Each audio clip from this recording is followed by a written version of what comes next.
Hey guys, it's Matt from Train Sim Society and welcome back to the channel, or welcome if you're new. So Dovetail just dropped the full coming soon article for Frankenbahn, Stuttgart to Heilbronn, and just reading through the actual forums article, the reaction has been pretty mixed about it. So I want to walk through what we know about the route as well as go through some of these new screenshots because I do think they look pretty good, and also talk about what folks are excited about and where the concerns are coming from. Now, to be upfront, I am not an expert on German railways, so I can't speak to accuracy of the details here, but I have seen some detailed feedback from people who clearly know this stuff well, and I think those voices deserve to be heard, so I will be amplifying a lot of those in this video. So for what we know about this route, it covers 51 kilometers between Stuttgart Hauptbahnhof and Heilbronn Hauptbahnhof, with 15 detailed stations along the way. It's set in the year 2000, which Dovetail describes as recalling, in quotes, the days when the millennium was new, and the idea here is to capture Stuttgart before its major rebuild, including the classic station layout and the Ennsbrücke Bridge before its 2006 replacement. I'm really trying with pronunciations here, so I hope they are much better than usual. So the route also includes the BR-111 locomotive, n-wagen coaches, and BR-363 shunter. The BR-111 and n-wagen are getting updated with additional train faults, including wiper, pantograph, circuit breaker, and handbrake failures, stuck passenger doors, and also passenger lighting failures as well. This personally makes me very happy, especially after our recent roster of new TSW6 content not having these core features implemented. It's looking like we will have all of this at a launch for our next route. Now, for layered content, Dovetail lists BR-111 Dosto services from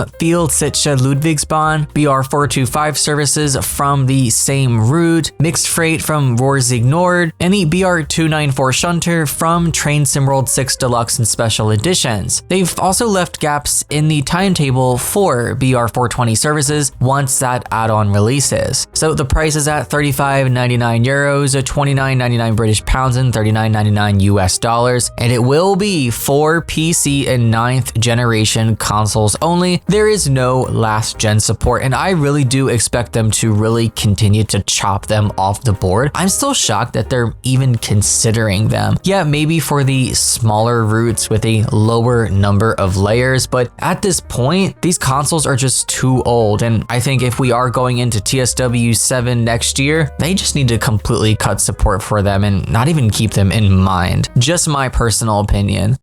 Now, if you've been following the channel lately, you know that I have spent a lot of time on the Santa Fe situation with Cajon Pass, and one of the big issues there was era authenticity, specifically within the cab itself. And I'm seeing similar concerns pop up here. Maybe not in the same way, but definitely worth mentioning. So the year 2000 was apparently a transitional period for Deutsche Bahn. The red livery that's now standard across DB was only introduced in 1997. So by 2000, it was still relatively rare. And a lot of community members a part of this forum thread who were traveling through Stuttgart during that time remember seeing a very vibrant, colorful mix of n-wagen coaches in the older mint green livery and original silver paint. Also, locomotives in the Ozeanblau, beige, Orientrad, and other schemes. These are really hard pronunciations for me, so I hope I'm not doing too bad with them, so apologies. So, you know, the all red uniformity in the announcement screenshots definitely doesn't reflect the variety that was actually common in the year 2000, at least according to many forum users, so I'm a little worried here about authenticity. Now, one detail that got a lot of attention was footage showing freight trains with bright pink 1 containers. Now, for context, 1 or Ocean Network Express, I think is what it's called, didn't actually exist in the year 2000. So seeing those containers on a route set in that year is a noticeable anachronism. Now, to be fair, a Dovetail team member apparently confirmed on Discord that these containers have been removed from the timetable. So that specific issue may be addressed by release, but I think the broader point about livery variety definitely remains. trains. Now again, to be clear, I can't personally verify any of these historical details. I wasn't riding trains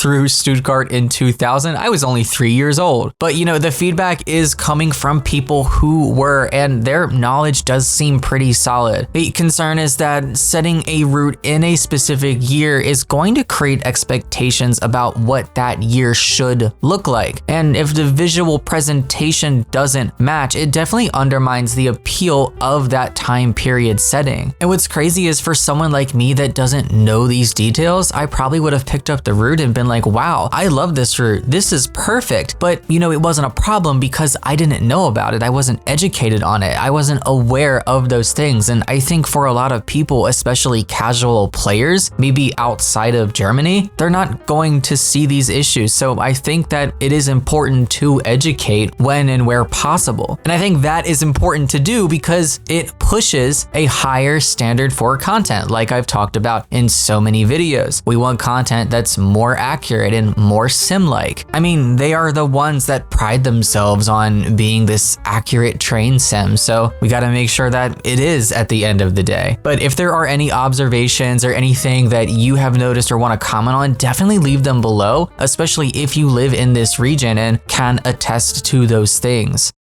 Now, beyond era authenticity, there were a few other themes popping up here and there as well. The omission of Schwabstrasse is a sticking point for some. The route ends at Stuttgart Hauptbahnhof, but the actual S5 line apparently continues underground for 3 more stations. Now, some feel that completing that stretch would have added meaningful value and made the route feel more complete. I personally don't blame them for feeling like that. I feel like we have a lot of routes where the sections that they've chosen to implement don't feel like they go the full way, and it definitely feels like an incomplete experience. One of those for me, right here in the US, is from New York to Trenton. It's just weird. I think New York to Philadelphia would have been perfect, but I do understand length concerns. Now, price versus length is also another topic as well. You know, at 51 kilometers or roughly 31 miles with 15 stations, some are comparing it unfavorably to longer routes at similar price points. The stop-start nature of frequent station stops is familiar territory for TSW, but when combined with the shorter distance and premium pricing, it's definitely not everyone's cup of tea. And I do understand that. There's a lot of stations here. It is on the shorter side. It does seem pretty windy from the screenshots I have seen. So I think we're looking at a German bus stop experience, at least to some degree. Now, whether you see that as a good thing or a bad thing is, you know, completely subjective. That's up to you. Some people love that type of gameplay. There's also the mention of the BR140 reportedly using the same sound set as the existing BR110 and BR111. For a locomotive that's meant to be one of the main draws of this route, I think original sounds would have been the way to go. But I think this might be worth asking about during the preview stream, since that's really only hearsay. Of course, the discussion on console and blurry textures has been popping up a lot on the forums too. There are a lot of players worried about that and what that's going to be like on this route, and that is a valid concern. Now, there was one line from the announcement that caught my attention. DTG says they're, in quotes, currently working on implementing the Wittenberger cab car controls with different locomotives and will, in quotes, confirm which locomotives will be able to be operated with the cab car on release. You know, for a route that is presumably launching soon, just judging by the title of this article, and you know, with the preview stream on December 4th, so that pretty much tells us that it is launching soon. That is a detail you would hope would be finalized by now, but I guess we will hear more about that soon.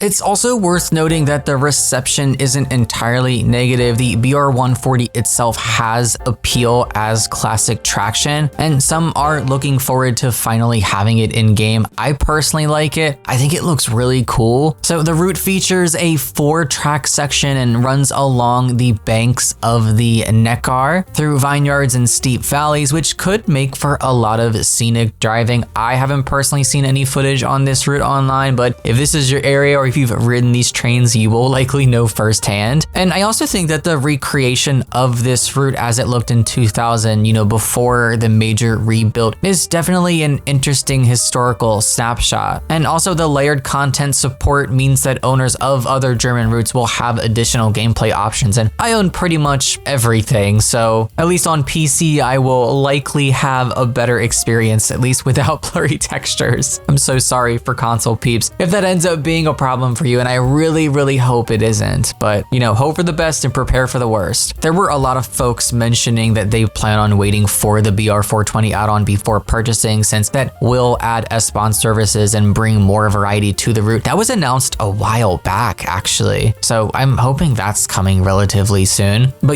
given it's been a while since it's been announced, it's been in development for quite a minute, I definitely expect great quality from that when it comes out. Given High Iron had that gameplay pack baking, I think for like a year and a half I read, and it releasing like that was just insane. Wow. So waiting for the BR420, I think that definitely is a reasonable approach if you're not in a rush. So I'm not here to tell you whether the route is worth buying or not, especially on content that I am not deeply familiar with, but I do think that these community concerns deserve some attention. And a lot of you see this channel as a place for just very honest discussion about train sim world, very strong opinions, and some would consider hot takes, but just some of the kind things that you guys have been saying lately really mean a lot to me. Like there was a comment on my last video where one of you mentioned that you really hope this channel continues to grow and gain support because TSW players truly need a collective voice, and that you think this channel could be that. That is a lot of pressure, but I want to do right by this game and this community. Even when that means amplifying criticism I can't fully evaluate myself, so I am personally more than happy to do that. But if you have thoughts on this route, especially if you know German railways better than I do, definitely drop them in the comments. I am definitely curious whether the era authenticity issues are as significant as some are saying, or if there's context that I'm missing here. Again, the preview stream is on December 4th, so we should learn more then, and I will be watching to see if any of these concerns are addressed, and also just what the route looks like, because I am generally curious. Thank you guys so much for watching. If you enjoyed this video, give it a thumbs up, or if you found it entertaining and informative as well, give it a thumbs up. Make sure you subscribe, drop a comment down below, and I'll see you all next time. Take care guys, and happy rail simming.